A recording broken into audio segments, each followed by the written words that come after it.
Merci, bonsoir à tous. Voilà, je suis Régis Brianceau, je suis le responsable du cluster Innova. Merci à vous d'être présents. Merci aussi à ces créateurs de start-up de venir ce soir vous présenter leur entreprise. En deux mots, moi je suis ravi de cette seconde édition de Vinnovation. J'espère qu'il y en aura d'autres. L'objectif, c'est effectivement de permettre au grand public, à vous, aux amateurs de vin, aux curieux, de venir découvrir des entreprises qui font l'innovation dans le vin aujourd'hui et qui font les outils, les produits, les services que les vignerons, les viticulteurs utiliseront demain pour répondre à leurs enjeux. Et ça, c'est tout le rôle d'Innovin. Innovin, c'est le cluster de la filière vitivinicole en Nouvelle-Aquitaine. Alors, je ne vais pas vous en faire l'histoire pendant très longtemps. Juste vous dire que le rôle d'Innovin, c'est de fédérer les acteurs de la filière autour de l'innovation. Ce qui veut dire quoi? Ce qui veut dire d'essayer de répondre aux grands enjeux de la filière par l'innovation. Et l'innovation, elle se trouve effectivement dans les laboratoires de recherche avec qui on travaille, mais aussi dans les entreprises et notamment dans les startups qu'on vous présente ce soir et qu'on a accompagné sur un certain nombre de leurs projets pour la plupart d'entre elles. Voilà, donc je ne vais pas parler plus longtemps, je vais laisser la parole à Mathieu Hervé de Sud-Ouest pour lancer les débats et les présentations. Voilà, passez un bon moment et à tout à l'heure donc autour d'un verre. Merci Gilles. Bonjour à tous et à toutes, merci d'être là, merci d'être aussi sur Zoom chez vous. Ce qui m'intéresse, moi, en tout cas dans cet événement, c'est toujours de réfléchir, et je pense que c'est aussi votre cas, à l'avenir du vin, à l'avenir de la production de vin, à l'avenir de la viticulture, et globalement à l'avenir de la culture du vin. Et aujourd'hui, on a un très joli plateau pour réfléchir à la fois à la production, mais aussi à la réputation, au conseil et à la fin à la commercialisation du vin. Alors on va commencer aujourd'hui avec vous, Aymeric Molin. Vous avez 44 ans, je vais vous présenter le temps que vous alliez au pupitre. Vous êtes charentais, vous travaillez depuis votre Charente, puisque vous avez aménagé la ferme familiale pour accueillir votre entreprise. Vous avez une formation d'ingénieur et d'agronome. Et si j'ai bien compris, le concept d'Hélicite Plante, c'est de réfléchir au bon stress et au mauvais stress de la plante, à l'aider à stimuler ses défenses naturelles. Oui. C'est à vous.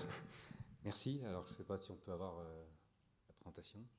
Le départ, effectivement, je suis agriculteur et les enjeux auxquels je suis confronté en tant qu'agriculteur, de mon point de vue, c'est l'adaptation au changement climatique et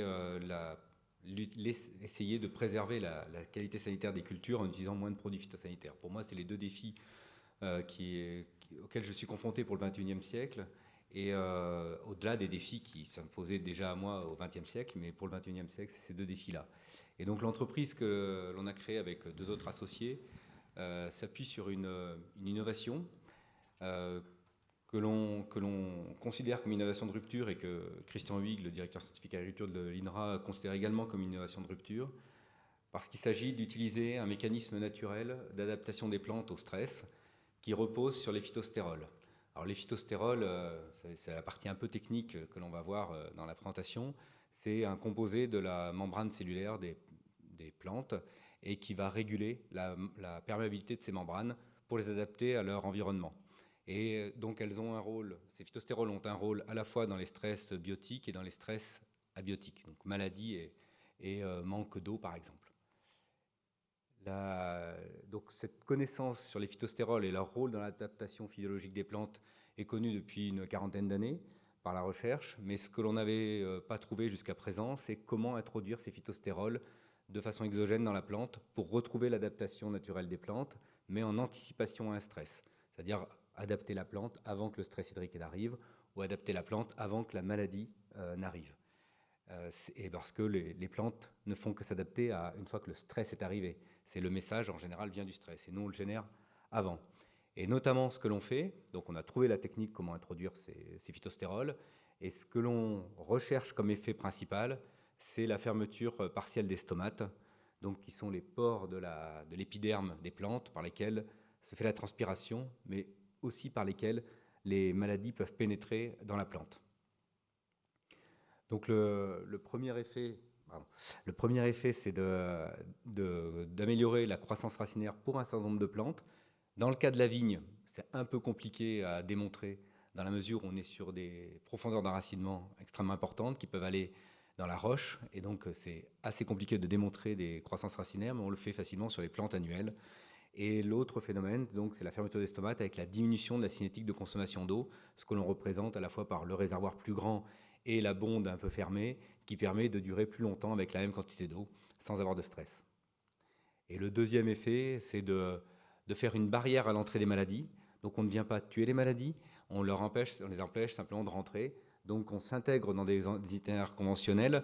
Notre produit n'est pas une solution miracle, évidemment, à la suppression de la pression maladie, mais vient faire une barrière. Alors l'image que je donne, c'est la maison. Quand on ne veut pas se faire cambrioler, en général, on met une porte et on la ferme bien. Ça ralentit déjà l'arrivée du voleur. C'est un peu ce que l'on fait, mais lorsqu'il y a une très forte pression maladie, notre produit ne suffit absolument pas. Comme cette année, il faut évidemment utiliser d'autres produits et les combiner. Et c'est ce que l'on fait avec d'autres techniques. Donc notre entreprise est basée en Charente. Elle a été créée en 2017. Et donc on a fait des partenariats évidemment avec des instituts de recherche. Puis on a pu déposer 4 brevets sur notre technologie. On a également créé toute une unité de recherche au sein de cette ferme, l'idée étant d'avoir des tests en grandeur nature juste à côté du laboratoire de recherche pour que les cycles de recherche soient très courts. Donc on a eu notre autorisation de mise sur le marché du produit en 2021 et on le commercialise maintenant. Et on a une filiale au Brésil, on fait des essais en Ukraine et on commence à se développer sur le marché américain. Voilà les 3 grandes zones où nous allons en dehors de la France. Alors les résultats que l'on obtient, je vais vous les présenter sur grande culture et ensuite on va les traduire sur la vigne. Parce que sur grande culture, on a beaucoup plus d'outils pour mesurer les évolutions de consommation d'eau notamment, qui est l'élément déterminant pour mesurer la fermeture des stomates. Donc ça c'est sur maïs, on voit qu'avec des sondes capacitives, on arrive à voir des différences de consommation d'eau entre les 2 modalités, l'une traitée et l'autre pas traitée avec le Besta, et qui nous amène avec une différence de consommation d'eau de 17%. Et visuellement, voilà cet été l'essai qui a été réalisé par un CETA en Champagne-Berrichonne. Alors je ne sais pas si vous voyez, parce que nous ici on voit moyennement bien, mais peut-être que vous voyez bien. Normalement, à droite c'est un petit peu plus vert normalement. Voilà, là c'est des essais aussi sur épi de maïs, donc avec une coopérative Oxiane à côté de Lyon. Et l'autre, c'est dans le Mato Grosso, donc la grosse région de production de maïs. Alors, dans celle-là, on voit très bien les épis du bas sont plus gros. Et au Brésil, on a la même situation. À chaque fois, c'est témoin Besta, témoin Besta, témoin Besta, témoin Besta. Donc, on a une différence significative de 9% de rendement sur ces essais au Mato Grosso, uniquement lié au fait d'avoir mieux géré l'eau. Donc les résultats sur les rendements en France, on a obtenu aussi des résultats significatifs supérieurs à 10%. En soja, même mécanisme. Alors là, le résultat est absolument exceptionnel, mais ça a été fait par Terrinovia, où le soja a effectivement limité sa consommation en eau et a permis une augmentation de rendement de 54%. Je ne dis pas qu'on va le reproduire systématiquement, mais c'est un essai fait par l'Institut technique référent. Et donc on voit qu'en fait, surtout ce qui est intéressant dans cette expérimentation, c'est qu'à chaque étape de la constitution du rendement, il y a eu un effet qui a été marqué. Sur tournesol, alors là, l'effet est un peu différent. On a augmenté l'enracinement, et c'est ce que l'on voit dans les courbes, où la plante est capable d'aller chercher de l'eau plus profondément, et ce qui améliore également le rendement, parce que son réservoir est augmenté, comme je l'expliquais au départ. Voilà, et visuellement, ça c'est également en Champagne-Berrichonne, la modalité Besta est assez bien visible. Donc c'est pas des essais je vous présente pas des essais que je fais sur la ferme, parce qu'on pourrait considérer que je suis jugé parti. C'est uniquement par des tests extérieurs. Et on arrive enfin à la vigne, et dans le temps imparti. Sur la vigne, on a à la fois fait des essais en stress hydrique. Donc en stress hydrique, il faut aller non pas en Cognac, mais plutôt aller chercher du côté de la Méditerranée pour avoir des vignes en stress hydrique marquées. Et nos outils de mesure, c'était la chambre à pression qui mesurait la tension dans les feuilles. Et on a eu notamment l'année dernière, cette année c'était très difficile de trouver du stress hydrique, mais l'année dernière, on avait des différences marquées. Mais surtout, là où on s'est intéressé à l'effet de notre produit en vigne, c'est justement cet effet de barrière à l'entrée de la maladie, notamment le mildiou, où on voit qu'on retarde vraiment la maladie, son développement, l'intensité, avec des différences assez significatives de 50% dans les différents essais que l'on a pu faire sur 3 ans, 2019, 2020, 2021. Bon, je ne vous présente pas encore les résultats de 2021 parce qu'on attend qu'ils soient validés par nos partenaires. Mais là, on avait fait ces essais-là, notamment avec NC et Océalia, une coopérative de Charente. Et le 3e essai a été réalisé par la Chambre d'agriculture de la Charente. Donc à chaque fois, ce sont des essais par des partenaires extérieurs pour essayer d'avoir les résultats les plus fiables possibles et les performances annoncées aux agriculteurs les plus proches possibles de ce qu'ils retrouveront. Et l'idée, je reviens dessus, mais c'est qu'on ne changera pas les méthodes de culture de la vigne à nous tout seuls. On est une petite brique dans un état technique qui pourrait être celui du XXIe siècle et dans lequel il faut que d'autres innovations arrivent pour aller à notre objectif d'une agriculture assez largement développée sans produits phyto. Et donc c'est notre objectif, mais on est absolument convaincu que c'est un objectif qui doit être collectif. Alors, d'où ma présence ici, c'est vraiment dans cet esprit-là qu'on est aussi au cluster Innovin, c'est d'essayer d'être avec d'autres pour trouver des solutions durables. Merci.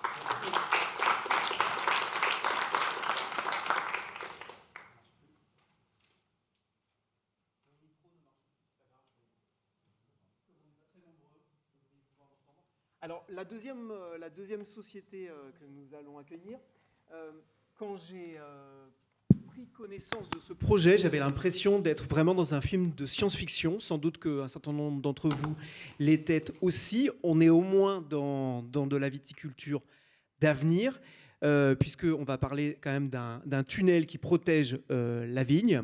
Alors, je vais vous présenter Patrick Delmar. Vous avez une cinquantaine d'années, comme Christophe Marange, qui est chargé de projet à Vititunnel. Vous avez une formation d'ingénieur. Et alors, votre objectif avec Vititunnel, c'est tout simplement, et c'est en cela que c'est un projet éminemment contemporain, de supprimer les produits phytosanitaires. Et il se trouve que Vititunnel a été expérimenté depuis 2 ou 3 ans dans des châteaux bordelais extrêmement réputés, Pêle-Mêle, Montrose, Mouton Rothschild, Lafite Rothschild, Margaux, du Cru Beaucaillou, Aubryon. Donc ce n'est pas finalement le projet d'un doudingue, et vous allez nous expliquer ça. Bonjour à tous. Ça marche toujours. Bon, c'est pas grave. Ah si. Voilà, donc je m'appelle Patrick Delmar, comme vous l'avez dit. Je suis le concepteur de l'innovation que je m'apprête à vous présenter pendant les 15 prochaines minutes. Cette innovation, nous l'avons dénommée Vititunnel. Je pense que vous comprenez pourquoi quand vous regardez cette première diapo d'introduction. Et Christophe Marange et moi-même, on la porte avec quelques partenaires depuis la fin de l'année 2018. Et pour préciser en quelques mots les objectifs que nous poursuivons avec cette innovation, nous avons détourné un petit peu malicieusement une expression célèbre à base de bras et de chocolat, et cela donne pas de puits, pas de maladie. Vous comprendrez tout à l'heure pourquoi. Alors Vititunnel, qu'est-ce que c'est? Ça marche. C'est un dispositif qui est composé d'une succession de tunnels qui ont les caractéristiques suivantes. D'abord, elles sont monorang, c'est-à-dire que chaque rang de vigne possède son propre tunnel, sa propre couverture. Ensuite, elles sont imperméables. L'eau, de pluie notamment, ne passe pas à travers la couverture des tunnels. Elles sont transparentes. Par contre, on veut que les rayons du soleil passent au travers des couvertures. Et enfin, et surtout, elles sont amovibles en moins d'1 minute. Chaque tunnel monorang est en fait configuré de sorte à pouvoir être disposé au-dessus de son rang pour le protéger en moins d'1 minute, et enlevé de son rang pour le remettre à l'air libre, toujours en moins d'1 minute, et ce, autant de fois qu'il le faut pendant le cycle végétatif de la vigne. Et toute cette mécanique a donc été élaborée pour couvrir des rangs de vigne de manière automatique, c'est-à-dire sans l'intervention du viticulteur, on verra comment tout à l'heure, pendant les pluies et les événements climatiques extrêmes. Donc pour bien fixer les esprits, un petit film vaut mieux qu'un long discours. Vous allez voir sur cette petite vidéo un des sites que nous avons mis en place dans le cadre de l'expérimentation que nous menons depuis 3 ans et dont je vais vous parler tout à l'heure. Bon, avant d'envoyer la vidéo, je voudrais préciser ici que ce que vous allez voir, c'est un dispositif d'expérimentation dont l'objectif est de démontrer notre preuve de concept, que notre idée fonctionne.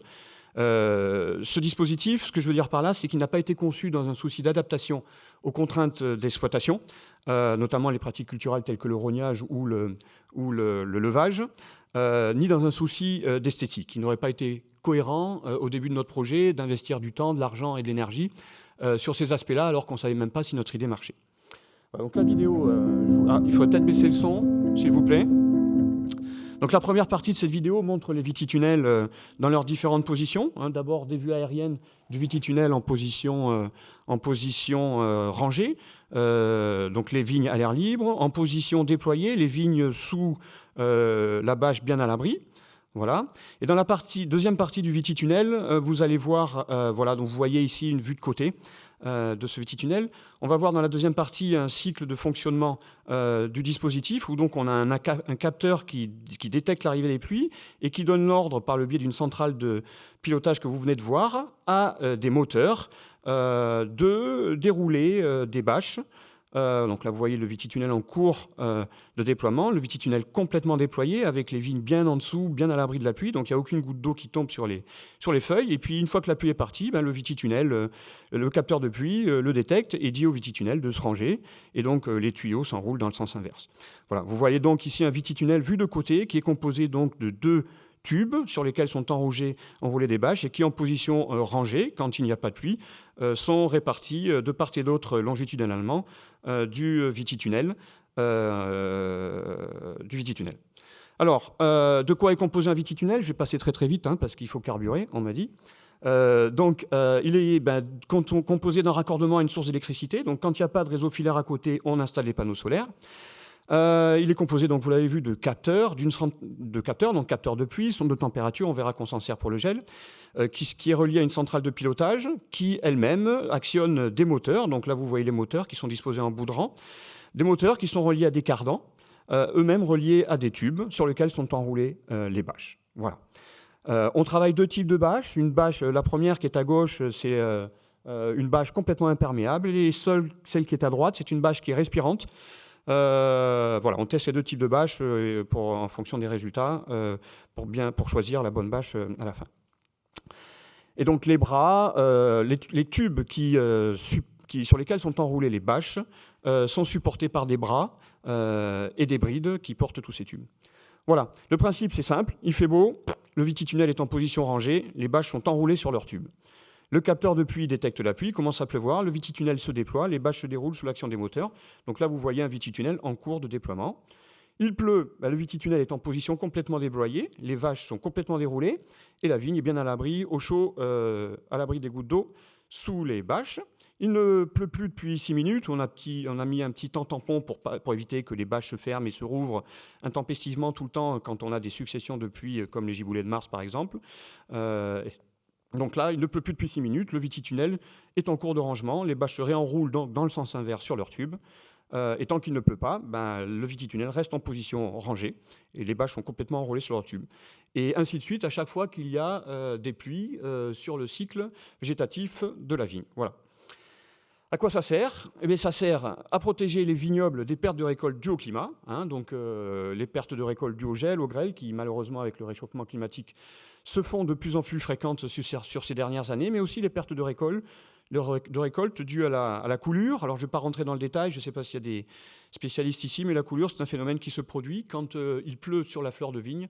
Il y a un certain nombre de raisins, de fleurs qui ne sont pas fécondées et qui ne deviennent donc pas des raisins. Donc là aussi, ce phénomène-là, le vititunnel, permet de lutter contre, puisque par essence, s'il pleut sur la fleur, les vignes seront couvertes et donc à l'abri des pluies. Et dans un deuxième temps, et c'est le plus important, vititunnel, ça sert à protéger les vignobles des pertes de récolte dues aux maladies, et ça, sans utiliser de pesticides de synthèse. Je ne vais pas rentrer dans le détail, mais les principales maladies de la vigne qui peuvent être vraiment très préjudiciable. On observe certaines années des pertes jusqu'à 100% de vendanges, à cause du mildiou notamment, le terrible mildiou dont on a beaucoup entendu parler cette année. Ces 4 maladies, toutes ces maladies, mildiou, botrytis, black rot, oïdium, excoriose, sont des maladies qui sont pluviométrie dépendantes. C'est-à-dire qu'elles ont un besoin absolu de pluviométrie à des points clés de leur cycle biologique. Donc l'idée, c'était de dire, si on empêche la pluie de tomber sur les organes végétaux de la vigne, on empêche les maladies de se développer, et donc on n'a pas besoin de faire intervenir des pesticides de synthèse contre elles. Est-ce que ça marche ? Pour répondre à cette question, on a mis en place début 2019 10 vititunnels de 3 à 6 rangs sur toute la Gironde. Donc vous voyez dans le Médoc, à Bordeaux, dans le Libournais, dans tous les châteaux dont M. Hervé a parlé tout à l'heure. On a comparé les résultats du vititunnel aux résultats qui sont obtenus sur les rangs adjacents avec les pratiques classiques des viticulteurs. Donc là, vous voyez une parcelle, il y a 6 rangs de vititunnel au milieu, et les parcelles EXP1, EXP2, telles qu'on les appelle, qui sont de chaque côté du vititunnel, les parcelles viticulteurs. Et une fois par semaine, l'Institut français de la vigne et du vin, qui est notre partenaire méthodologique et scientifique, vient réaliser toute une série d'observations sur 3 rangs par site, un rang EXP1, un rang EXP2 et le rang central du vititunnel. Et après ces 3 campagnes de tests, nous sommes en mesure d'affirmer que oui, ça marche. Et là, on est super content. Ça marche contre le gel. Alors je ne vais pas rentrer dans le détail. Là, vous avez on a eu 3 épisodes de gel sur les sites sur les 3 années. En 2019, un petit épisode de gel au site Canon-la-Gaffelière, dans la nuit du 5 au 6 mai. Donc là, vous voyez une cartographie des dégâts. Tout ce qui est rouge, c'est touché. Tout ce qui est vert, c'est pas touché. Voilà. Et ce qui est vert au milieu, c'est les 3 rangs vititunnels. Il n'y a eu aucun cep touché. Et tout ce qui est rouge sur les rangs à côté, qui n'étaient pas protégés, on voit les dégâts. Et là, vous avez une petite courbe de température qui vous montre qu'au pic de froid, il faisait plus chaud sous le vititunnel de 1,5 degré, ce qui fait la différence. Voilà, on a eu aussi 2 autres épisodes de gel cette année sur le château d'Ilan et le château Canon-la-Gaffelière. Là, vous voyez aussi, les résultats sont presque proches de 100%. Tout ce qui est vert, c'est pas touché. Tout ce qui est rouge, c'est touché. Vous voyez, donc le vititunnel est un petit peu touché, mais très très peu. Donc ça, c'est un point qui est très important. Ça marche contre le gel, mais ça marche aussi contre les maladies. Et ça, c'est le point, en fait, à l'origine pour lequel j'avais créé Vititunnel, c'est que je voulais trouver une solution pour ne plus traiter les vignes tout en ayant des bons résultats dans la lutte contre les maladies. Donc là, je vous ai mis une petite synthèse des 3 années d'expérimentation sur les 10 sites. Alors 2019, c'était une année de très faible pression mildiou, mais 2020 et 2021, ce sont 2 années de très très forte pression mildiou. Et on constate sur les 3 années que sans aucun traitement, je dis bien, il n'y a aucun pesticide, Vititunnel fait mieux que les traitements dans 37% des situations en 2019, 33% en 2020, 40% en 2021, et aussi bien dans environ 60% des situations sur les 3 années. Voilà. Il n'y a pas un seul cas où le Vititunnel fait moins bien. On fait au moins aussi bien que les traitements, mais sans aucun traitement. Et les situations en fait où le vititunnel fait mieux, il fait beaucoup mieux. Là, je vous rentre pas dans le détail, mais si vous regardez le graphique de gauche et même celui de droite, on voit qu'on est à 0%. Ça, c'est un exemple sur 2020. À 0% quand les vignes à côté étaient touchées à 20, à 10, 20%. Et en 2021, on a exactement le même genre de schéma, à savoir que quand on avait, si vous prenez le graphique de droite, quand on avait jusqu'à 62% de perte de récolte sur les rangs EXP1, on ne dépassait pas 2% sur les rangs vititunnels. Voilà. En résumé, vititunnel, ça permet de garantir l'absence de perte de récolte due au gel, à la grêle, à la coulure climatique, on l'a dit, et aux maladies pluviométrie dépendantes, notamment le mildiou, et ce, quelles que soient les conditions. Ce qui est très important de voir, c'est que, quelles que soient les conditions, qu'il pleuve beaucoup, pas beaucoup, qu'il y ait du vent, que vous puissiez passer dans les vignes avec votre tracteur ou pas, que la pression soit forte, soit faible, le vititunnel vous garantit un bon résultat contre les maladies de la vigne, et c'est là l'intérêt majeur de vititunnel, sans avoir besoin d'utiliser aucun pesticide de synthèse. Et en conséquence de ça, donc sur les parcelles qui seront équipées du dispositif, on obtiendra une réduction de presque 90% du recours aux pesticides de synthèse. Il faut savoir que les produits que l'on utilise contre ces maladies-là, mildiou, botrytis, excoriose, oïdium,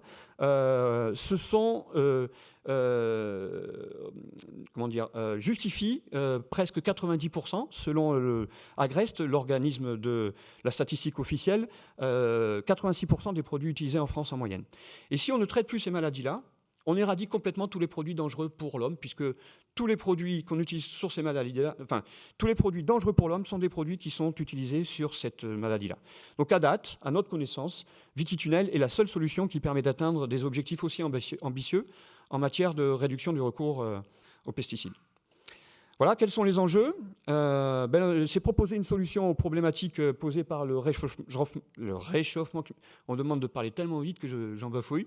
Le réchauffement climatique, dans un contexte où les événements climatiques extrêmes se multiplient, hein, je ne vais pas vous faire un dessin, le gel, la grêle, les inondations, etc. Et proposer une alternative aux pesticides de synthèse dans un contexte où la défiance vis-à-vis des pesticides est généralisée, et où malheureusement la viticulture, parce qu'elle utilise beaucoup de produits de pesticides, la viticulture est en première ligne et très négativement médiatisée. Quelles sont les perspectives pour ce genre de dispositif? Dans un premier temps, et ça on l'espère très rapidement une fois que l'INAO nous aura donné son accord, ce sera de l'installer dans des zones spécifiques, dans les zones où l'application des pesticides pose des lourdes problématiques, hein, donc le long des maisons d'habitation, hein, on a une réglementation maintenant en France, ce sont les zones non traitées riverains, où on ne peut pas traiter dans les 10 à 20 mètres à côté des maisons. Donc là, je pense que ça sera une solution tout à fait intéressante pour les viticulteurs qui sont à proximité de zones d'habitation, le long des cours d'eau aussi, pour éviter de les polluer, et surtout aussi le long des établissements accueillant des personnes vulnérables. Hein, un chiffre qui m'a toujours marqué, moi, c'est que 130 communes en Gironde sont concernées par la présence d'au moins une parcelle de vigne à moins de 50 mètres d'une école. Ouais, donc ça en fait des vignes. Dans les zones aussi à fort historique mildiou, les zones où c'est difficile d'aller quand il pleut, les zones où chaque fois qu'il y a un peu de mildiou, on se prend une claque. Là, il y a un grand nombre de nos châteaux partenaires qui nous disent ouais, mais dès que ça marche, moi je les mets là, comme ça je me garantis mon résultat contre le mildiou. Voilà. Et puis dans les zones à fort risque de gel et de grêle, hein, on sait où c'est que ça gèle sur une propriété, on sait que les parcelles grêlées sont souvent dans des couloirs, voilà, dans toutes ces zones-là. Mais dans un second temps, si pour une utilisation plus massive, il va falloir qu'on lève plusieurs barrières qui relèvent essentiellement de l'acceptation de l'INAO de notre procédé dans le cadre des appellations d'origine. L'acceptation aussi de Vititunnel par la société civile, puisqu'on va modifier les paysages quelque peu quand même avec notre dispositif.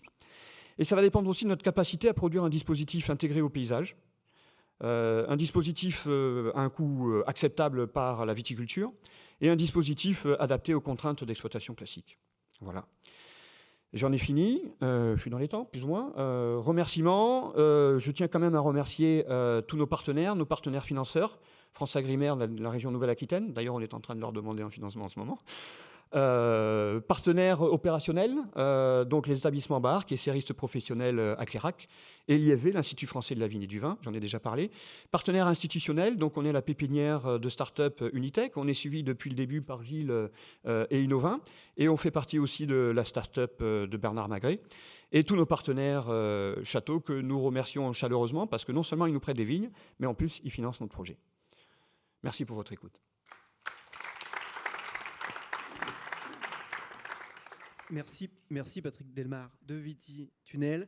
On a gardé du temps pour les questions tout à l'heure parce qu'il y en aura, j'en doute absolument pas. On enchaîne avec Benjamin Sonnet de Maille Balthazar. Alors là, on était dans le cycle de la vigne. On va passer directement au cycle du vin et on va sauter quelques étapes. Là, on va parler de réputation des châteaux. On va parler de réseaux sociaux, puisque depuis quelques années, vous publiez notamment un classement des châteaux, puisque vous mesurez, grâce à un certain nombre d'algorithmes que vous allez nous expliquer, l'activité digitale des châteaux et des propriétés sur les réseaux sociaux, notamment Twitter, Facebook, Vivino, qui maintenant aujourd'hui est un acteur extrêmement important, YouTube. C'est une problématique intéressante parce que les réseaux sociaux, évidemment, ils sont présents dans nos vies quotidiennes, et votre classement, qui existe, il me semble, depuis 3 ans, est de plus en plus lu, de plus en plus commenté. Parfois, il est même critiqué. Et c'est intéressant parce que là, on va pouvoir commencer à ouvrir un peu le capot. Et je pense que beaucoup de gens seront très intéressés. Merci Mathieu. Alors, je vais pas dévoiler aujourd'hui le secret de nos algorithmes. Désolé du spoiler, mais on va pouvoir effectivement expliquer un petit peu ces sujets-là.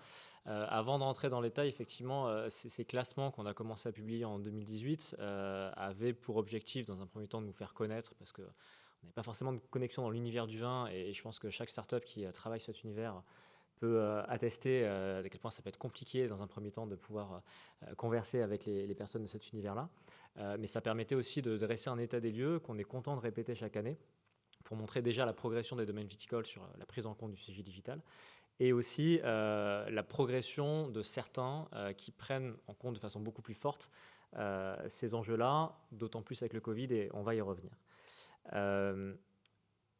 Pour parler... Est-ce que ça fonctionne ? Ça ne fonctionne pas. Ah, ça fonctionne, très bien. Donc, pourquoi on a créé MyBalthazar avec mon associé Bernard Camus? Dans un premier temps, c'est une bonne question à laquelle je vais répondre. Moi, je travaillais dans le domaine de la communication des grandes agences à Paris pour des marques qui n'avaient pas grand-chose à raconter et pour lesquelles il fallait rivaliser d'imagination pour intéresser les gens. Et étant originaire de Bordeaux, j'avais du mal à comprendre pourquoi les domaines viticoles, qui avaient tout à portée de main, des super belles images, des belles histoires à raconter, communiquaient aussi peu, aussi mal. Et en fait, on s'est rendu compte que, donc là, ça remonte à 2016-2017, il y avait une compréhension des enjeux qui était extrêmement loin de la réalité sur ce que la communication pouvait apporter au domaine viticole, et d'autant plus le digital, et à quel point finalement le digital allait révolutionner un petit peu la prise en compte des informations et la façon dont les personnes pouvaient s'informer sur les différents sujets. Donc on a créé MyBalthazar avec cette ambition de faire en sorte que les domaines viticoles puissent mieux comprendre ce qui se passe autour de leur marque, mieux maîtriser ce qui s'y passe, et du coup gagnent en efficacité et prennent en compte vraiment le digital comme étant un levier important pour leur notoriété et pour le développement. Donc le digital, ce n'est pas un sujet qui est nouveau, hein, évidemment. Maintenant, il s'est passé un événement qu'on a tous connu et dont on espère sortir très rapidement, qui est la Covid, qui a encore donné un coup de pouce au digital. Donc ça, c'est les chiffres qui sont assez récents sur le nombre de Français, enfin le pourcentage de Français qui utilisent Internet et le pourcentage de Français qui utilisent les réseaux sociaux. Et on est sur des chiffres qui sont encore en augmentation parce qu'évidemment, on a tous été bloqués chez nous pendant quelques temps cette dernière année. Et donc, les réseaux sociaux et le digital sont sortis grandis finalement de cette période-là. Chiffre encore plus vertigineux sur le temps passé sur le digital. On est là sur une moyenne qui est européenne. 7 heures passées en moyenne sur Internet par jour, 2h24 sur les réseaux sociaux. Donc ça fait un peu peur de voir ces chiffres-là. Ce qu'il faut bien se rendre compte, et c'est ce qui fait encore un peu plus peur, c'est qu'on est sur une moyenne, sur une population qui est extrêmement large. Donc on peut largement imaginer que sur des cibles plus jeunes, les chiffres sont encore plus importants. Donc évidemment, on sort d'une année qui était complexe sur plein d'aspects.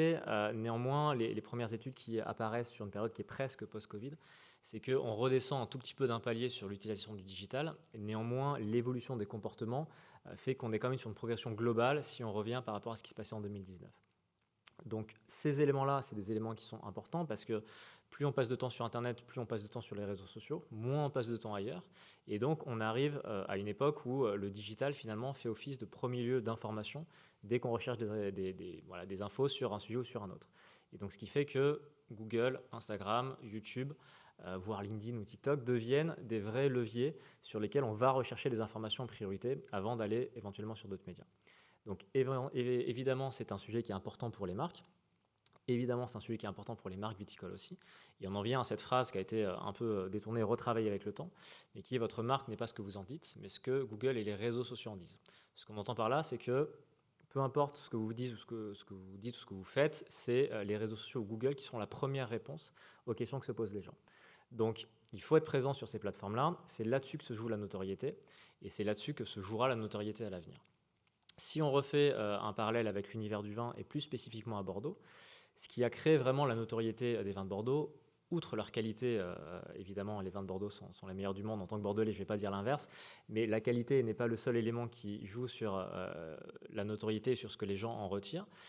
Il y a évidemment le classement de 1855, Napoléon III, un outil marketing génial. Alors, je ne suis pas sûr que le marketing faisait partie des ambitions de Napoléon III quand il a demandé ce classement-là, mais ça fait partie des éléments qui ont évidemment propulsé les châteaux classés dans une autre dimension, et au-delà de ça, qui a jeté l'ensemble des vignobles bordelais sous les projecteurs. Le deuxième élément, c'est cette personne que vous connaissez sûrement, qui est Robert Parker, qui est dans les années 80, et ensuite est devenu vraiment le critique star, a beaucoup propulsé Bordeaux, un certain style de Bordeaux certes, mais a vraiment fait considérer Bordeaux comme étant vraiment les vins les plus pertinents, les plus délicieux, les plus recommandables, etc.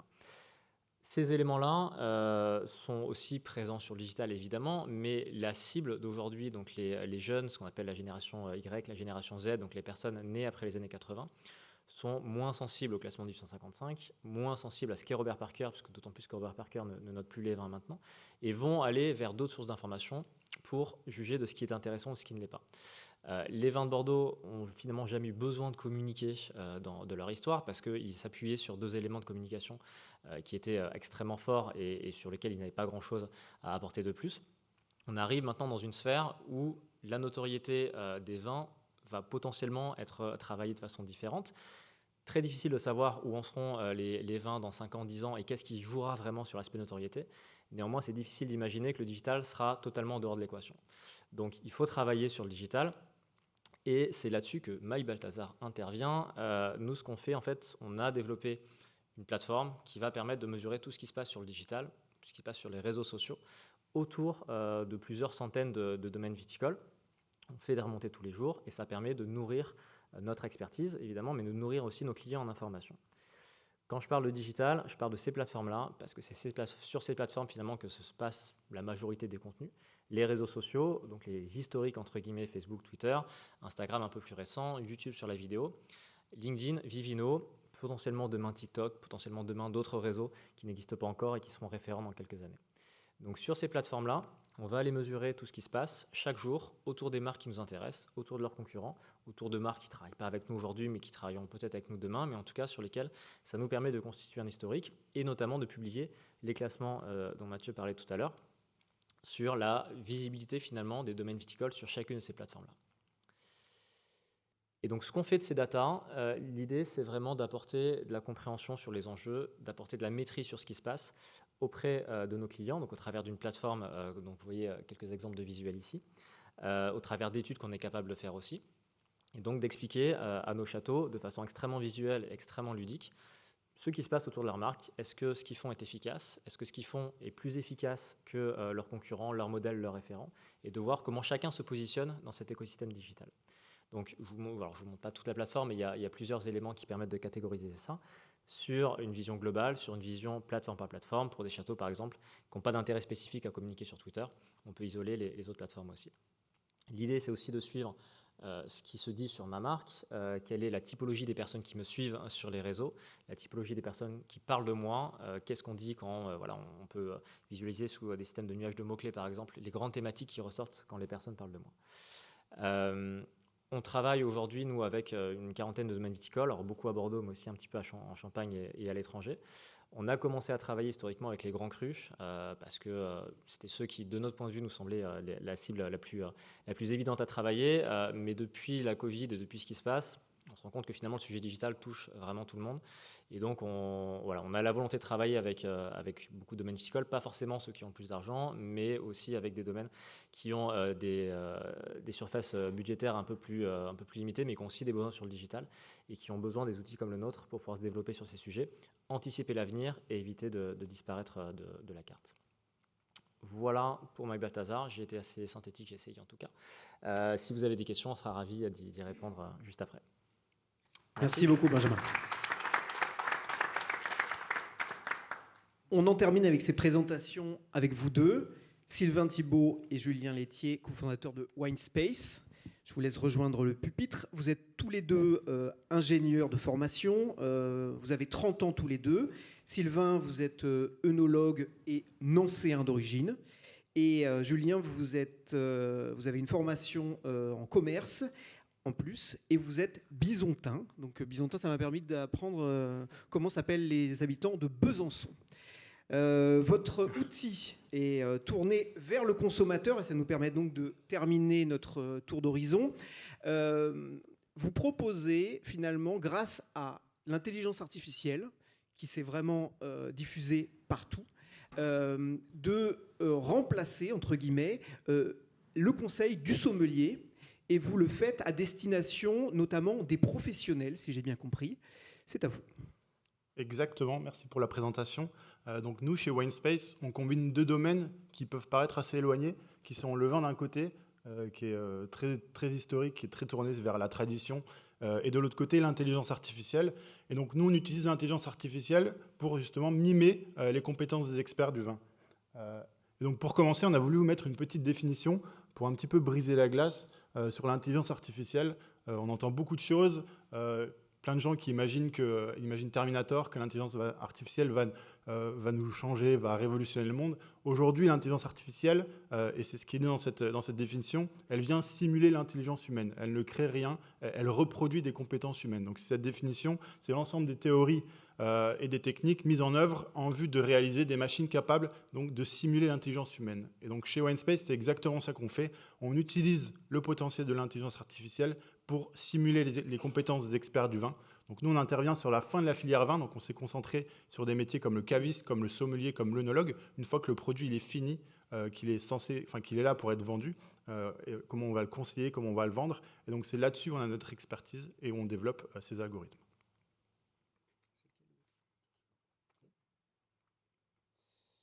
Alors, le premier des métiers qu'on digitalise grâce à des algorithmes, grâce à l'intelligence artificielle, c'est celui du caviste. Le caviste, vous avez tous cette image du caviste. Vous passez la porte, quelqu'un qui va vous conseiller, s'intéresser à votre besoin et vous fournir une réponse experte. Alors, c'est quelqu'un qui est capable, si on devait schématiser, de répondre à un certain nombre de questions qui peuvent être, voilà, je souhaite un vin original dans les 10-12 €, je veux impressionner mon beau-père qui est un grand connaisseur des vins de Bordeaux, ou encore, voilà, troisième exemple, je recherche un vin de petit producteur pour un apéritif entre amis. Si on schématise sa pensée, sa démarche intellectuelle, c'est un petit peu, comprendre précisément le besoin. Okay, quels sont les critères qui sont importants pour cette personne? Est-ce que c'est le budget? Est-ce que c'est les valeurs du producteur, le bio, la biodynamie, etc. 2, recommander de manière experte. C'est bien beau de comprendre le besoin, mais derrière, il faut comprendre les codes, ce qui sous-entend derrière ce besoin. C'est quoi qu'on entend par un vin original? C'est quoi un petit producteur? C'est quoi les spécificités d'un apéritif entre amis?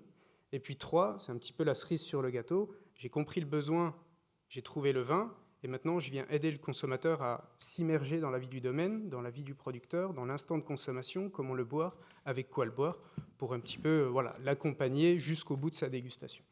Nous, voilà, ces 3 étapes, on a essayé de les reproduire avec des algorithmes, avec de l'intelligence artificielle.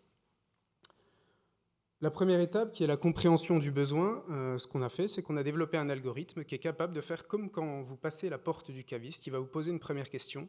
En fonction de ce que vous répondez, il va en poser une deuxième, puis une troisième. C'est un algorithme qui connaît des centaines de questions, qui connaît des milliers de réponses, et qui, pourtant, va en poser que 5, 6, comme le ferait un caviste quand vous passez la porte de chez lui, pour isoler précisément le besoin. Ensuite, une fois qu'on a compris ce besoin, on a un algorithme assez complexe, qui est finalement un ensemble d'algorithmes qui vient faire la liaison entre le besoin et la gamme de vins. Donc, nous, on travaille avec un certain nombre de magasins différents. Voilà, il vient faire le lien entre le besoin du consommateur, celui qu'il a énoncé, et la gamme de vins. Et puis finalement, on a créé des bases de données extrêmement enrichies sur tous les vins du marché, sur comment ils sont faits, d'où ils viennent, avec quoi on les boit, des infos sur les cépages, sur les appellations, du contenu, sur les valeurs du domaine, des anecdotes, etc. Et puis on apporte au consommateur un certain nombre de données pour l'immerger dans son moment de consommation. Ce qui nous fait passer au deuxième expert auquel on s'est attaqué, le sommelier. Donc c'est l'expert des accords mets-vins. Donc il faut savoir que les accords mets-vins sont une clé de choix majeure pour un grand nombre de consommateurs qui sont beaucoup plus à l'aise pour exprimer ce qu'ils vont manger plutôt que pour exprimer les caractéristiques du vin qu'ils recherchent ou qu'ils souhaiteraient se faire conseiller. Donc on s'est attaqué au sommelier parce que le sommelier, c'est pareil, on ne le trouve pas partout, on le trouve dans les grands palaces, on le trouve dans certains restaurants, mais c'est une problématique qui touche tous les consommateurs.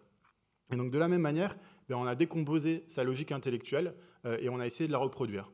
Donc le sommelier, lui, il va être capable de répondre à des questions comme je souhaite un vin rouge pour mon bœuf bourguignon de ce soir, ou je cherche un vin rouge pour accompagner ma tarte aux cèpes. Et donc la première étape, encore une fois, c'est une compréhension du besoin. Ici, c'est une compréhension de la recette. C'est qu'est-ce que je vais retrouver dans ma recette, quels ingrédients, comment ils vont être préparés, est-ce qu'il y a une sauce, est-ce qu'il y a un assaisonnement, des épices, etc. Et du coup, qu'est-ce qui va influencer le goût de mon vin, le goût de mon plat, donc l'aromatique, la richesse aussi, le gras, l'acidité, donc tous les éléments qui vont composer mon plat, parce que lui, son travail, c'est de trouver le meilleur mariage, l'harmonie finalement entre un plat et un vin. Une fois qu'il a compris ce plat, il y a des règles de sommellerie qu'il a appris à l'école, il y a plein de choses qui font qu'on sait que sur un plat riche, on va amener de l'acidité pour rendre quelque chose de digeste, etc. Donc toutes ces règles de sommellerie, il va les appliquer pour trouver le style de vin qui va convenir et trouver in fine la bouteille qui va correspondre aux besoins du consommateur. Une fois qu'il a fait ça, encore une fois, la dernière étape, c'est d'amener ces explications, d'amener ce contenu pour essayer de convaincre le consommateur et le rassurer sur le choix qu'il vient de faire. Et évidemment, on a essayé de reprendre cette démarche-là. Donc, on a développé un algorithme, le premier, qui est fait pour comprendre finalement la constitution d'un plat. Ça peut être une question qui peut paraître basique pour nous. On mange des plats tous les jours, on sait ce qu'il y a dans un bœuf bourguignon, on sait ce qu'il y a dans une tarte aux poireaux, on sait tout ça. C'est plus compliqué pour l'intelligence artificielle. Et donc, on a constitué une base de données où on a appris à l'ordinateur 150 000 plats. On lui a appris tous les ingrédients qu'il y avait à l'intérieur, toutes les préparations, la sauce, etc. Et puis, on lui a demandé d'apprendre tout ça pour être capable de comprendre après toutes les recettes qu'on va pouvoir lui proposer, même celles finalement qu'il n'aurait pas vues. Par exemple, une tarte aux asperges, je ne sais pas si quelqu'un en a déjà cuisiné, mais s'il ne la connaît pas, il va être capable de faire le lien avec toutes les recettes de tarte qu'il a vues, tous les plats d'asperges qu'il connaît, et être capable d'en déduire finalement la constitution de ce plat. Donc c'est vraiment l'intérêt de l'intelligence artificielle, c'est qu'on va être capable de comprendre des choses qu'on ne va pas avoir en base de données. Une fois qu'on a fait ça, qu'on a bien compris notre plat, eh ben, on vient appliquer encore une fois les règles de sommellerie. Donc là, ce n'est pas dans la tête du sommelier, c'est en base de données. Et on vient trouver les caractéristiques du vin qui va le mieux se marier avec les caractéristiques du plat qu'on a identifié. En dernier, des explications sur tout ce processus que l'ordinateur a fait, pourquoi on a fait ce type de choix de vin, pourquoi on recommande cette bouteille, et puis pourquoi cette bouteille, elle est bien pour votre repas. Et donc le dernier métier qu'on a essayé de mimer, nous, grâce à l'intelligence artificielle, c'est celui de l'œnologue. Alors le métier de l'œnologue, c'est peut-être celui qui est le plus abstrait pour un grand nombre de personnes. Le caviste, on voit bien en général. Le sommelier, on voit moyennement. L'œnologue, on voit difficilement en général. L'œnologue, c'est plutôt celui qui est spécialiste de l'œnologie, c'est-à-dire du goût du vin, spécialiste de la dégustation. Et c'est quelqu'un, si on devait schématiser encore par des questions, c'est comme ça qu'on a fait depuis le début, c'est quelqu'un qui est capable de répondre plutôt aux thématiques qui sont liées au goût du vin. Par exemple, je recherche un vin plutôt corsé, j'adore les vins du Haut-Médoc, ou j'adore les vins de Sauvignon blanc, conseillez-moi quelque chose qui ressemble à ça. Donc c'est quelqu'un qui est capable finalement d'analyser objectivement le goût des vins. Il a dégusté de très très nombreux vins, il connaît toutes les spécificités gustatives qu'on peut retrouver dans un vin, et donc il est capable de déterminer les arômes, les familles, est-ce que ce vin il est corsé, puissant, acide, long, etc. Et ensuite, c'est quelqu'un, et c'est peut-être là où il a vraiment son importance, qui est capable de faire appel à son expérience, qui est capable de faire appel à sa mémoire olfactive pour essayer de tirer des conclusions, ou en tout cas de faire des déductions en fonction de tout ce qu'il a pu déguster par le passé. Quelles sont, par exemple, les caractéristiques des vins de l'appellation Haut-Médoc? Quelles sont les caractéristiques du Sauvignon blanc? Une fois encore, on a essayé de faire la même chose grâce à l'intelligence artificielle. Alors, on n'a pas appris à un ordinateur à déguster, ça, on n'a pas encore trouvé la combinaison. Par contre, on lui a appris à lire des commentaires de dégustation. Ça peut paraître extrêmement simple, mais finalement, un ordinateur, il n'est pas capable de lire du texte. Vous changez un point, une virgule dans une phrase, ou vous changez un S, ou vous mettez un espace en trop, il ne comprend plus rien. Nous, on lui a appris à lire des commentaires de dégustation, à venir chercher tous les mots de ce commentaire, les pondérer. Par exemple, ici, il va venir chercher onctueux, il va chercher dense, épicé, la bouche, les tanins, etc. Il va pondérer avec tout ce qu'il trouve autour, les adverbes, les adjectifs, pour essayer de trouver des notions d'intensité, de qualité. Et puis il va établir, ce qu'on peut voir sur le troisième petit schéma en bleu, il va représenter ce commentaire dans une image vectorielle. Chacun de ces petits traits, finalement, ça représente l'intensité des arômes de fruits rouges, l'intensité des arômes de fraises, l'intensité des arômes de fraises écrasées, parce qu'on a certains dégustateurs qui vont appeler des arômes de fraises écrasées. Voilà. Ensuite, on fait des moyennes, des analyses statistiques qui sont poussées, et on arrive à ressortir des profils aromatiques moyens pour une appellation, pour un cépage dans une appellation, pour un millésime d'un cépage d'une appellation, etc.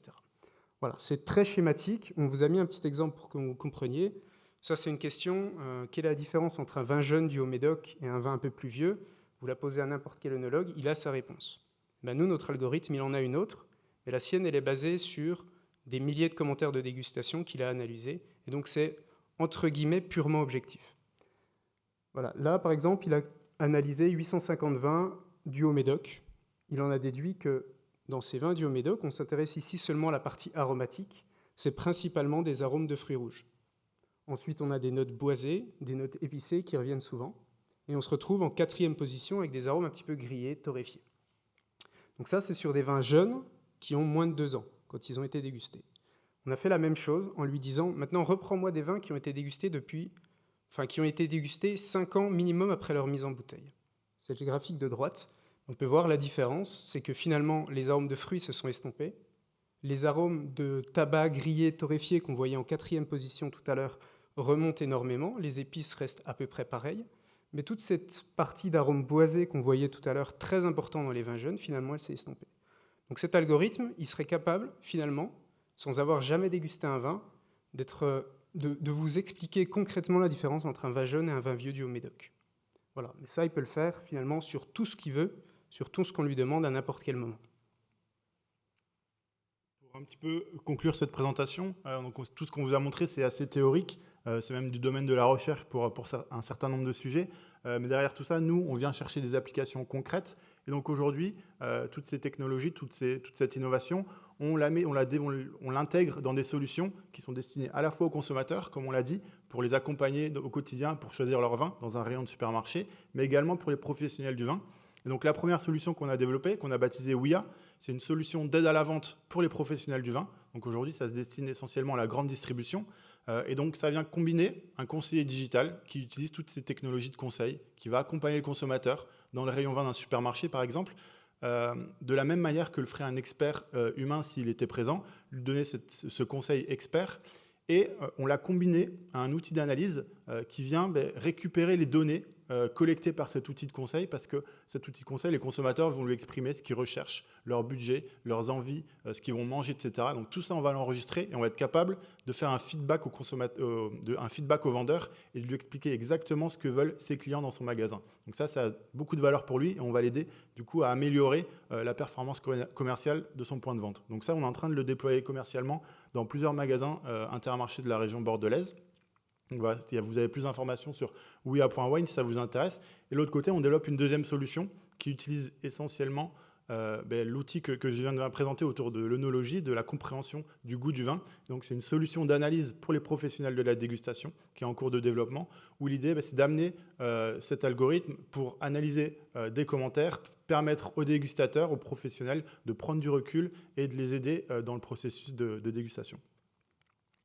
Pour terminer, voilà, nos trois profils, pour aussi parler d'Antoine, qui est docteur en mathématiques, qui est notre référent technique, notre CTO. Donc c'est lui qui met en œuvre tous ces algorithmes qui transfèrent les compétences qu'on lui décrit, ce qu'on veut faire en langage informatique. Donc voilà, on voulait le citer. Et puis si vous voulez nous contacter, vous avez toutes nos coordonnées.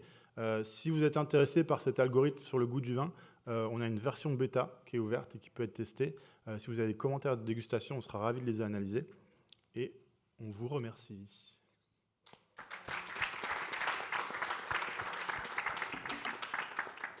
Merci Sylvain et Julien. Vous l'aurez peut-être compris, j'ai mis la pression à tout le monde pour qu'on ait un moment d'échange avec vous.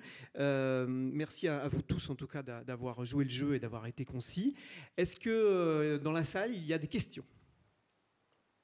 Alors, le temps que c'est pour les questions. En fait. Voilà, le bundle, je crois que ça s'appelle, c'est ça ? Oui, il faut le lancer dans N'hésitez pas à vous le lancer. La catchbox, pardon. Oui, alors voilà, ça peut circuler pour les gens qui le souhaitent, peut-être madame ? Question. Super. Je peux l'utiliser ? Ok. Allons-y. Bonjour, désolé d'être arrivé un petit peu en retard, mais au moins j'ai eu les deux derniers pitchs. Et j'avais une question pour les derniers. Dans l'intelligence artificielle, la clé, c'est la donnée. Vous avez trois offres de services qui sont fabuleuses, mais qui nécessitent énormément de données. Est-ce que vous les collectez, comment vous les collectez ? Et est-ce que ce sont des données uniquement françaises ou vous êtes intéressé à des consommateurs aussi à l'étranger ? Alors, la donnée, elle est extrêmement importante, comme vous l'avez souligné. Sur la partie caviste, ça fait peu appel à l'intelligence artificielle, en tout cas, ça fait appel sur des zones un petit peu sous-jacentes. Donc là, on n'a pas besoin de trop de données, c'est plutôt de l'algorithmique pure.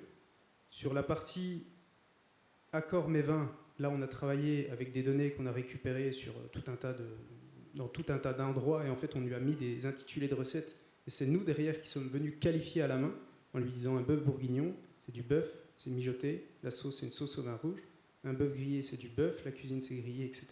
Ça, c'est nous qui l'avons créé. Donc là, la donnée, c'est devenu la nôtre, entre guillemets. La partie où on a le plus besoin de données, c'est finalement sur ce dernier algorithme qu'on a présenté, qui est l'algorithme œnologue, où là, on a besoin de commentaires de dégustation. Alors il y a une solution qui pourrait être très simple, c'est d'aller sur Internet, de faire ce qu'on appelle du scrapping et de voler les sites de tout le monde, de tous les critiques, de tous les œnologues, les concours, etc. Nous, on ne travaille pas comme ça, on a fait le choix de travailler qu'avec des partenaires qui nous donnent accès. On a commencé pendant une année et quelques, on était sur un gros aspect recherche et développement, où on a travaillé en partenariat avec l'INRIA, qui est l'Institut national de recherche en informatique, avec des chercheurs, finalement, en intelligence artificielle. Et ce partenariat, il était entre nous, l'INRIA, et un critique qui s'appelle Gilbert Gaillard, qui nous a donné l'accès à 150 000 commentaires de dégustation pour nos travaux de R&D. Depuis, on a d'autres guides, d'autres concours qui nous donnent accès à leurs données, et petit à petit, on enrichit notre algorithme grâce à ça. Mais on ne travaille qu'avec des données que nous fournissent finalement des critiques ou des concours de façon officielle. Il y avait une autre partie... Ce sont des données françaises alors? Ce sont pour le moment des données françaises. On a commencé à travailler avec un acteur qui a une visée internationale.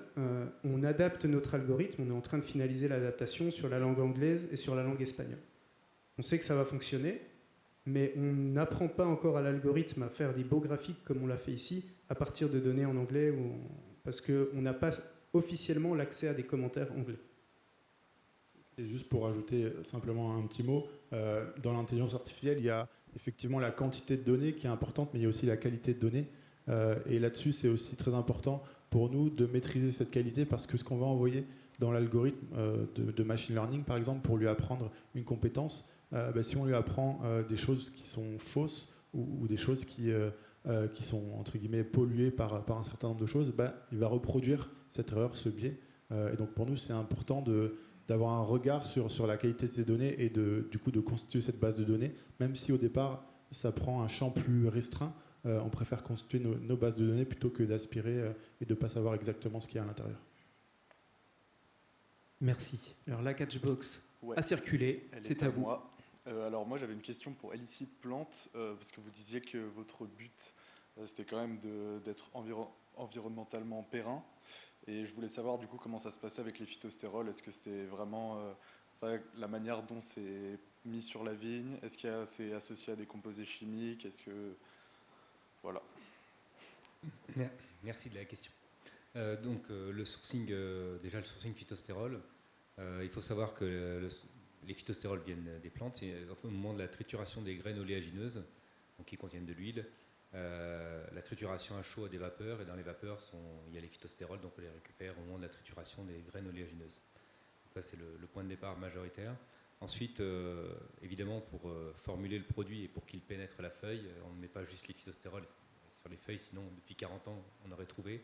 Et donc on utilise un tensioactif qui est en fait à base de sucre, et donc c'est breveté, donc c'est pour ça que je peux le dire facilement. Qui est à base de sucre et qui va permettre de faire passer... alors, il a deux actions, ce tensioactif. D'une part, il va ouvrir la paroi de la cuticule de la plante. Donc, vraiment, la cuticule va être un peu ouverte. Et après, va permettre de faire passer le phloème, qui est très hydrophile, aux phytostérols, qui sont très hydrophobes. Voilà. La complexité, c'était là. Et pour répondre directement à la question, c'est effectivement d'origine naturelle. Après, ce qui n'est pas naturel, c'est de les formuler ensemble, évidemment. C'est nous qui le faisons. Et ensuite, il n'y a aucune toxicité. Donc, c'est comestible. Les phytostérols sont comestibles. Le sucre, évidemment, comestible. Ça a été classé donc, par l'ANSES sans aucune toxicité, ce qui répond, je pense, à votre question. C'est-à-dire que le temps que ça arrive jusqu'ici, je vais poser une première question Zoom, parce qu'il y a des questions Zoom aussi. Alors, c'est une question Zoom qui s'adresse à chacun d'entre vous. Donc, une réponse relativement rapide, si ça ne vous ennuie pas. Combien de temps, respectivement, ces projets vous ont pris pour être développés à l'instant T aujourd'hui ? Moi, l'idée de Vititunnel me traîne dans la tête depuis les années 2000. Je suis rentré dans une phase opérationnelle depuis fin 2016 et une phase vraiment très active depuis fin 2018. Et en termes de temps à passer au quotidien, c'est 100%. C'est la raison pour laquelle Christophe m'arrange de travailler avec moi, puisque moi j'ai une autre activité parallèlement et je n'ai pas le temps suffisant pour le consacrer. Donc c'est 200% de ton temps même. Et donc 5 ans déjà très actifs. Absolument.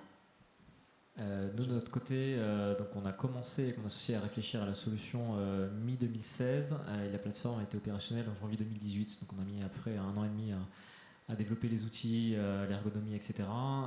Et donc voilà, on est sur le projet, moi 100%, mon associé à 50% de son temps depuis 2018. Merci.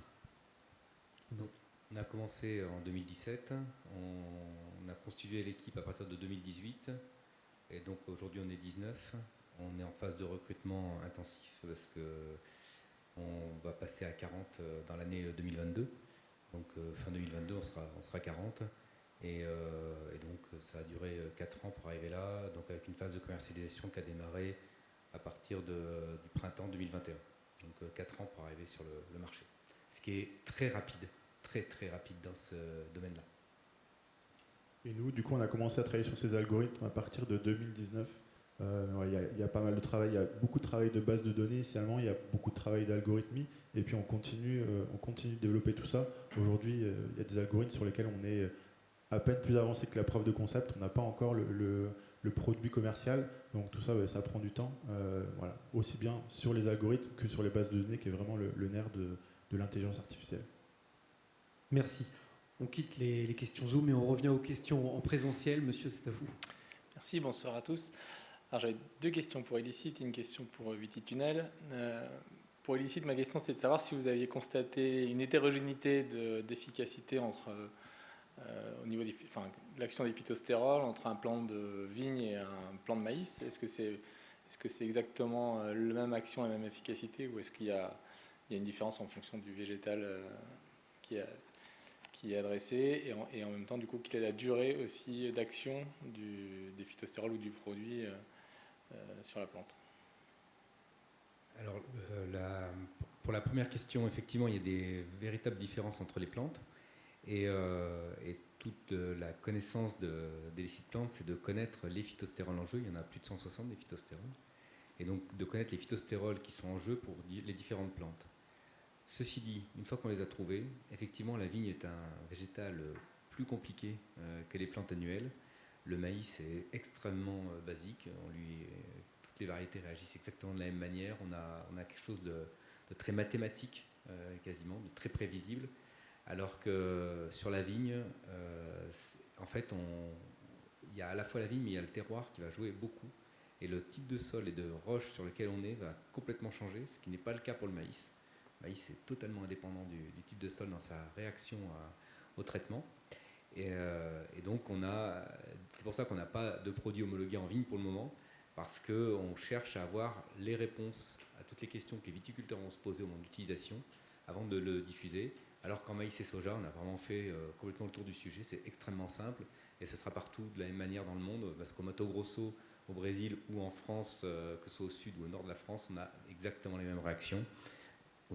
Alors que sur vigne, ce n'est pas le cas. Et donc les applications, en culture annuelle, une seule application suffit, et l'apprentissage est définitif. La plante définitivement n'ouvrira plus ses stomates de la même manière. En vigne, c'est un peu différent. On est obligé d'avoir une fréquence qui est quasiment équivalente au traitement phyto, et donc de répéter pour que la barrière soit maintenue sur les organes nouveaux. On a du mal à avoir une diffusion de l'effet entre les organes, donc des jeunes vignes vers la grappe par exemple, alors que dans les autres plantes, on le constate. Merci. Et pour Vititunnel, alors je sais que c'est peut-être pas évident aujourd'hui, mais est-ce que vous avez déjà une idée du coût hectare auquel vous pourrez arriver dans un mode industriel? Ils me regardent parce que j'avais prévu, je leur avais dit il va falloir quand même qu'on parle du prix à un moment. À ce stade, c'est un petit peu compliqué de répondre à votre question. Ce que je peux simplement vous dire, c'est que donc là, vous avez vu un dispositif expérimental. Donc maintenant, on a prouvé que ça fonctionnait. Donc on se met à travailler sur un dispositif qui serait bien plus adapté aux contraintes d'exploitation classique des vignobles, beaucoup plus intégré au paysage, à la vigne, sur lequel on pourrait rogner. Enfin voilà. Et donc, aujourd'hui, ce que je peux vous dire, c'est qu'avec notre petit bricolage en atelier, on est sur un coût pour une vigne, parce qu'après ça dépend de l'espacement, hein, donc pour une vigne à 1 mètre, donc 1 hectare c'est 100 mètres sur 100 mètres, si vous avez des rangs de vignes espacés d'1 mètre, ça fait 10 km à couvrir. Pour une vigne à 1 mètre, donc 10 km, on est aujourd'hui sur des notions de 300-350 000 euros l'hectare.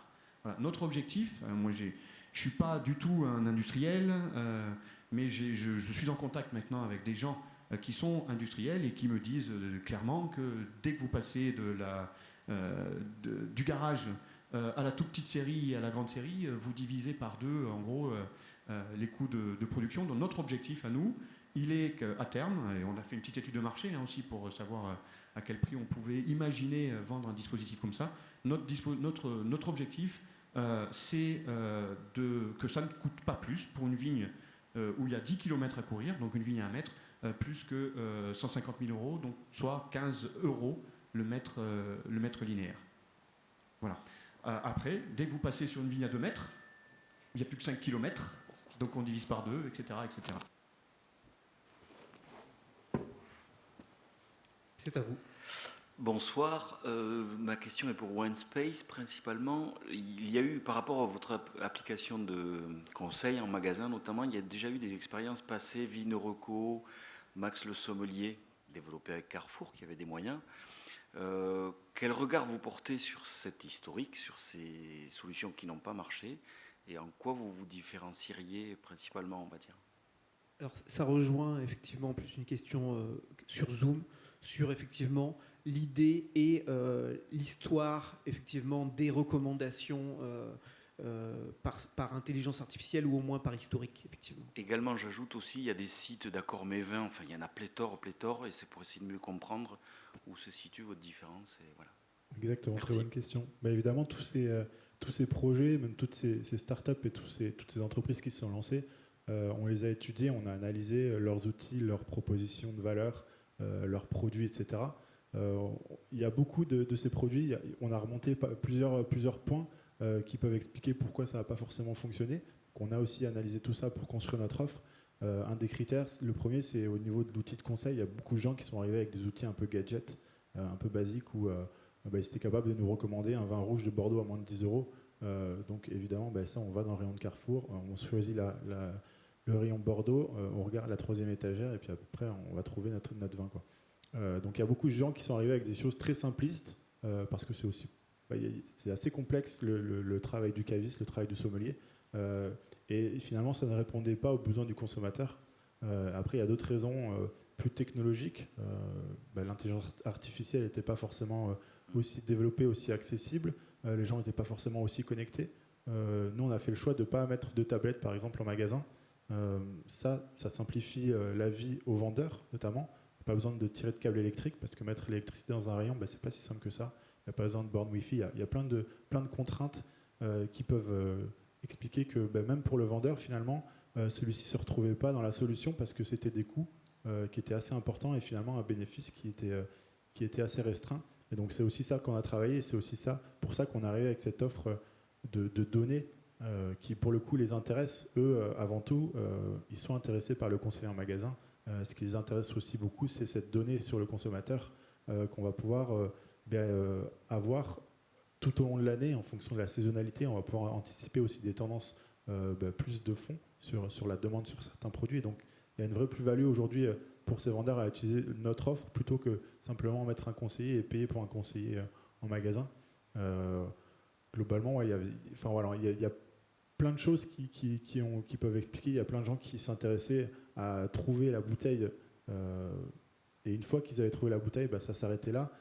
Et nous, on l'a répété, c'est que la démarche de conseil, elle va jusqu'au bout. Un caviste, il ne vient pas vous dire « Ok, j'ai compris, tenez, prenez cette bouteille, elle est à la caisse. » Ou s'il fait ça, il est très mauvais. Et il ne risque pas de vendre beaucoup de vin parce que justement, cette partie de contenu, cette partie d'explication, et c'est aussi souvent ce qu'on reproche à l'intelligence artificielle, c'est que c'est un peu boîte noire et le résultat tombe. Et nous, on s'attache vraiment à apporter des explications sur tout ce qu'on vient apporter comme recommandation, comme réponse. Donc, effectivement, c'est une très bonne question parce qu'il y avait plein de choses. On essaye de venir avec une proposition de valeur plus complète, avec un outil qui vraiment aille jusqu'au bout de la démarche de conseil. Et comme on dit, nous, on n'invente rien. Finalement, on reproduit ce que des experts qui sont reconnus pour leurs compétences font au quotidien. Il y en a plein qui sont arrivés avec des outils où si tu aimes le chocolat, le thé et les bonbons à la fraise, et ben alors tu vas aimer ce vin-là. Nous, on n'est pas vraiment dans cette démarche-là. On veut vraiment essayer de reproduire des choses qui fonctionnent. Voilà. Merci et bonne suite. Merci. On laisse circuler le carré orange.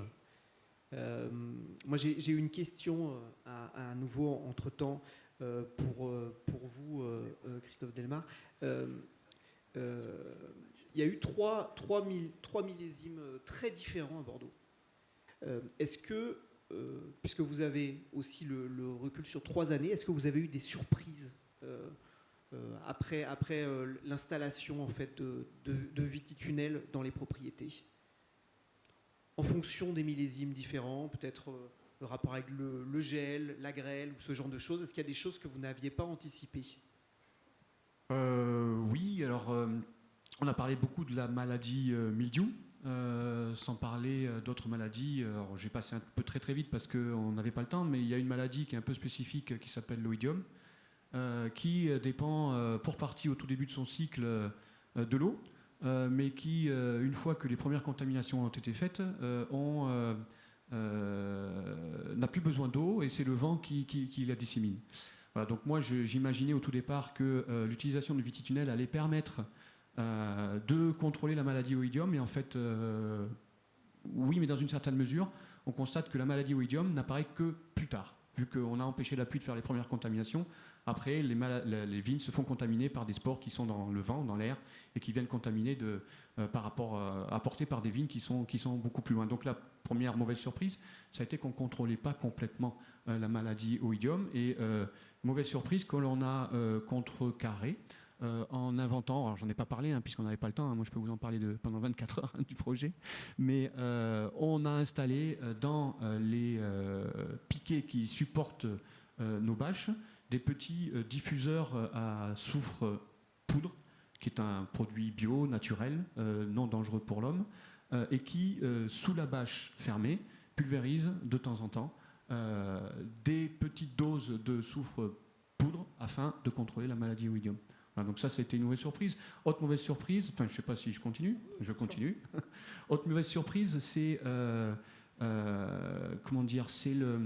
autre mauvaise et bonne surprise, c'est la sensibilité à l'échaudage. Avec le réchauffement climatique, donc c'est plutôt une bonne surprise, on a de plus en plus de problèmes, de coups de soleil sur les raisins. Quand on a vraiment un soleil très intense, c'est un petit peu comme quelqu'un qui va à la plage. Il y a les gens intelligents qui passent la première journée sous le parasol et qui ne vont se baigner que le lendemain, voilà, et eux ils n'ont pas de coup de soleil, et puis les gens comme moi qui ne sont pas intelligents, on va directement s'en mettre de la pommade, et voilà. Donc les raisins, eux, subissent des coups de soleil de manière forte, et ça provoque des pertes de récolte parfois conséquentes, et on a découvert avec bonheur que le Vititunnel, j'en ai pas parlé non plus, permettait, quand on avait des moments très très chauds avec des fortes températures et des fortes quantités d'UV, en baissant la bâche, donc en le maîtrisant manuellement, on arrive à protéger la vigne contre les dégâts dus à l'échaudage et donc contre les pertes de récolte dues à ça. Donc il y a eu des mauvaises surprises, des bonnes surprises, et après je vous en passe, mauvaises surprises du matériel qui fonctionne pas bien, les pannes, etc. etc. Voilà.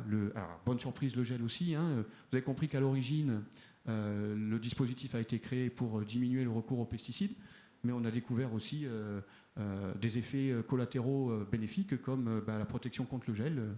Les 3 épisodes de gel, comme je vous en ai parlé tout à l'heure, qu'on a eu sur nos 10 sites, ont permis de montrer que ça protégeait aussi contre le gel. Merci. J'ai une autre question du coup qui Super. On fait un mano à mano dans ce cas-là. Plutôt pour Maï Balthazar. Concrètement, qu'est-ce que vous fournissez comme données, par exemple, à vos clients en termes pour analyser le contenu de marque ou la notoriété? Est-ce qu'il y a un exemple de données que vous fournissez quand on veut comprendre si on est producteur ou négociant, quelle est la perception de la marque? Et deuxièmement, d'où vient le nom Balthazar ou Maï Balthazar? Merci. Alors, je vais d'abord répondre à la deuxième question. Alors c'est marrant, on pose toujours cette question-là. Si vous êtes amené, alors je ne sais pas si vous avez une société ou si vous êtes amené à créer une société, je ne sais pas pour vous, mais moi ça a été ça a été pénible de trouver un nom, on a toujours l'impression de taper à côté. Et on cherchait un nom qui soit un peu en rapport avec le monde du vin, mais pas trop, parce qu'on n'avait aucune certitude sur le fait que cette activité fonctionne et on n'avait pas envie de se refaire des nœuds au cerveau 6 mois plus tard. Et donc Balthazar, c'est un format de bouteille qui est gigantesque, dont on sert trop peu, et on s'est dit, tiens, la data digitale, c'est un peu mal la même chose. Donc on s'est dit, Balthazar, c'est bien, on a voulu réserver le nom de domaine, et on s'est aperçu qu'il y avait 500 sociétés qui s'appelaient Balthazar. Et donc plutôt que de revenir à zéro, on s'est dit, le My Balthazar, ça fait un peu digital, ça fait un peu nouveau. Voilà, on s'est laissé 2 semaines pour revenir dessus, et puis on a pensé à autre chose, et voilà, c'est resté. Et finalement, le nom Balthazar voilà, reste plutôt en tête, donc je pense qu'on s'est au final pas trop trompé là-dessus. Pour répondre à la première question, donc les datas qu'on remonte, c'est essentiellement combien j'ai d'abonnés sur chaque plateforme sociale, comment ces abonnés réagissent au contenu que je propose, donc avec les likes, les commentaires, les partages, etc. Et combien de personnes parlent de moi. Donc ça, c'est les 3 indicateurs clés qu'on remonte. On a la volonté sur My Balthazar d'être le plus synthétique possible pour être compréhensible et utilisable par des typologies d'utilisateurs très variées, et notamment des personnes qui ne sont pas des spécialistes du digital.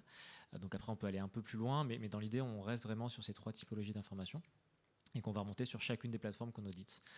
Et donc, c'est des données qu'on remonte pour nos clients et pour leurs concurrents, ce qui permet d'avoir des données de comparaison sur un périmètre qui est similaire.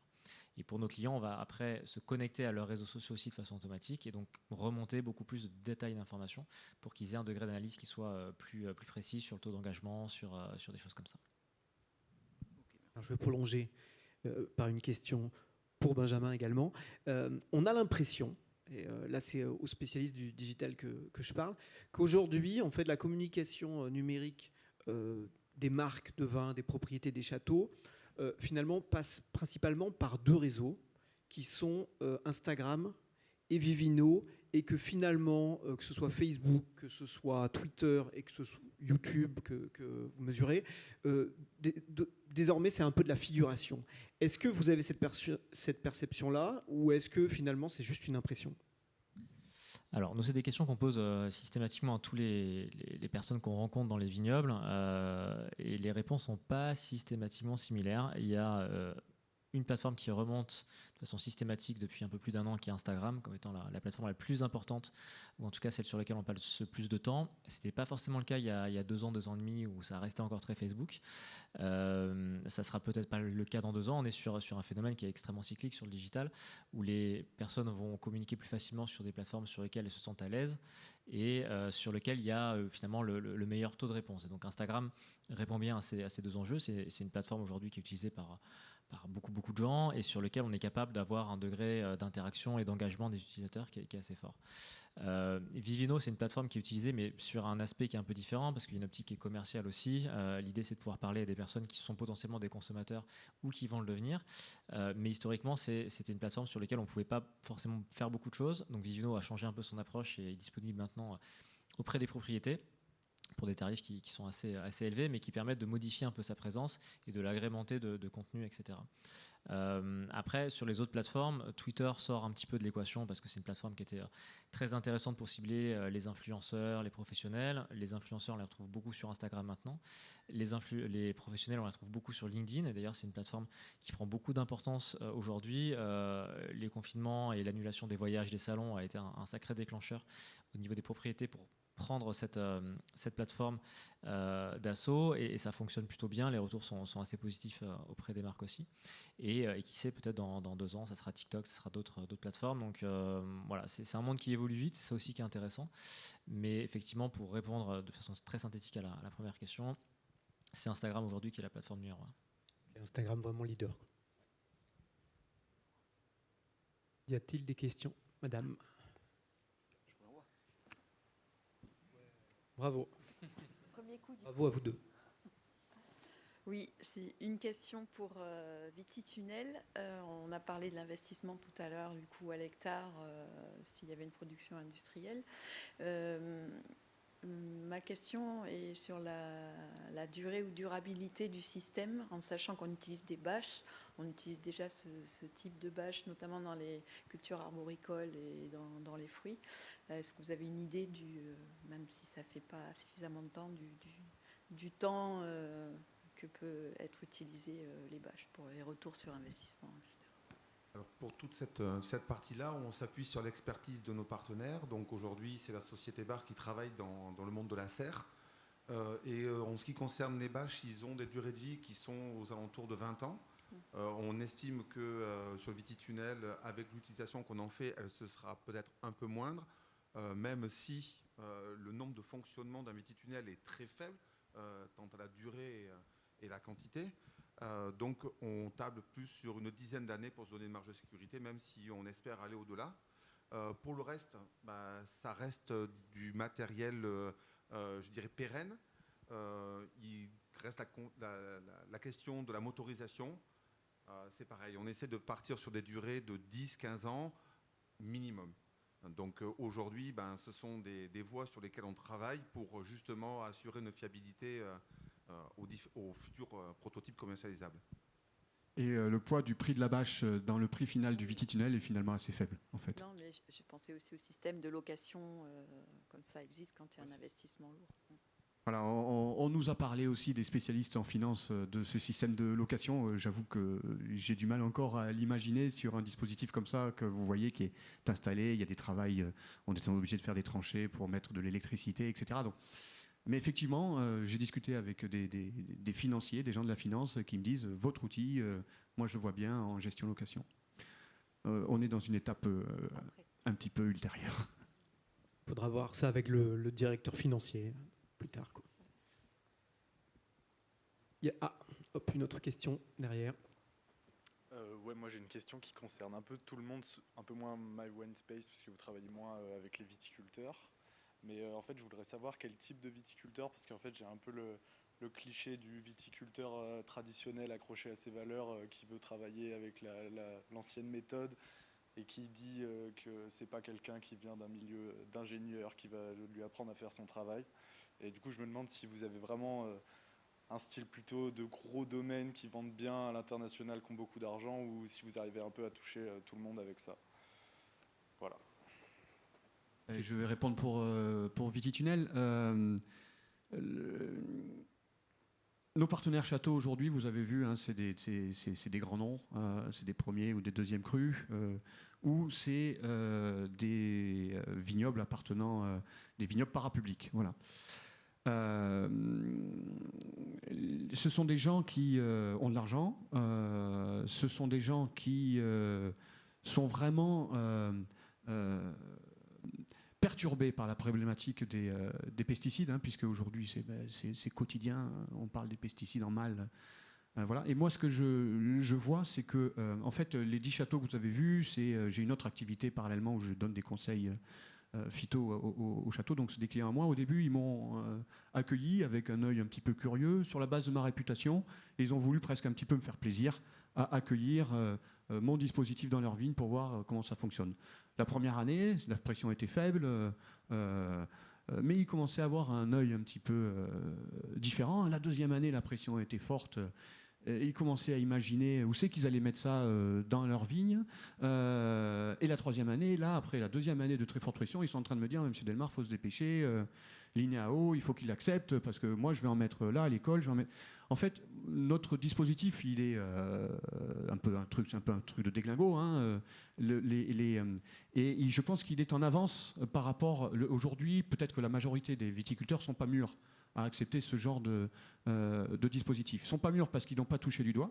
Moi, je vois que les viticulteurs qui l'ont touché du doigt, qui sont certes des grands châteaux, commencent à imaginer où c'est qu'ils vont le mettre dans leur propriété. Et ils ne sont pas mûrs non plus parce que la pression sur les pesticides n'est peut-être pas encore suffisamment forte. Mais moi, je table sur le fait que la vérité d'aujourd'hui n'est pas celle de demain. Et que demain, il suffit qu'on ait à nouveau une histoire avec une école comme on a eu à Villeneuve-de-Blaye il y a quelques années, où des enfants sont intoxiqués, même si ce n'est pas à cause des pesticides à côté. Donc voilà, donc pour répondre à votre question, c'est aujourd'hui pas complètement mûr.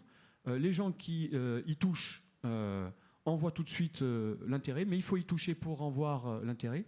Et donc nous, on table en fait sur le fait que ça va quasiment être obligatoire, si on veut conserver des vignes à côté de riverains, de mettre ces dispositifs-là.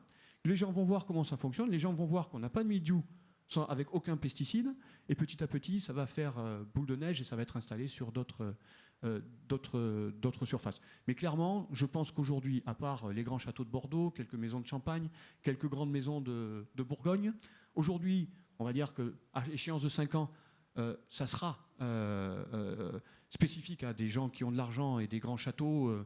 Les viticulteurs, enfin aujourd'hui dans le Médoc, les gens sont capables de dépenser énormément d'argent pour pouvoir dire j'ai plus de pesticides dans mon vignoble. Ça, c'est clair. Mais ils sont peu nombreux.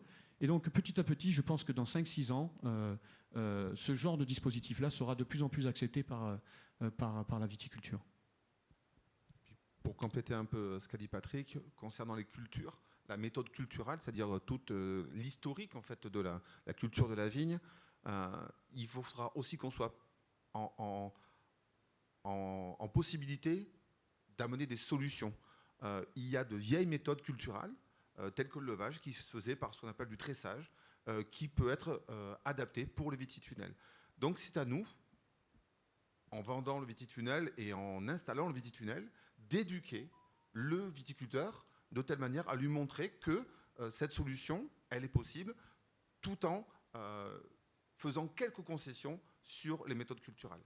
Et je pense que c'est que du dialogue, de la communication, et vraiment en fait démocratiser un outil qui pour l'instant est un peu en avance sur son temps.